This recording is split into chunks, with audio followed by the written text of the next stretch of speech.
Sa balitang pulis, mahigit 20 milyong pisong halaga ng iligal na droga ang na-recover ng mga otoridad sa Ilocos Norte.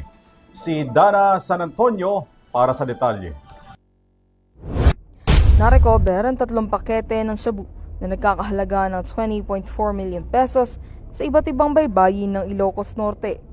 Natagpuan ang mga pakete na may marka ng Chinese characters sa mga baybayin ng Pangil, Corimao, La Paz, Lawag City at Masintok, Paway.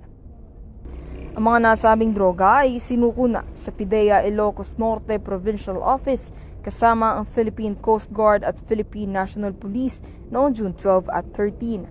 Ayon kay PIDEA Director General Isagani Nerez, patuloy ang operasyon at masusing paghahanap sa mga baybayin.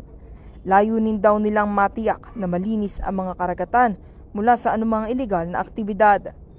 Sa katulad na insidente, may na-recover din ang mga mangingisda sa Zambales, Bataan, Ilocos Sur at Pangasinan ng 66 na sako ng shabu na nagkakahalaga ng 8.8 billion pesos noong June 10.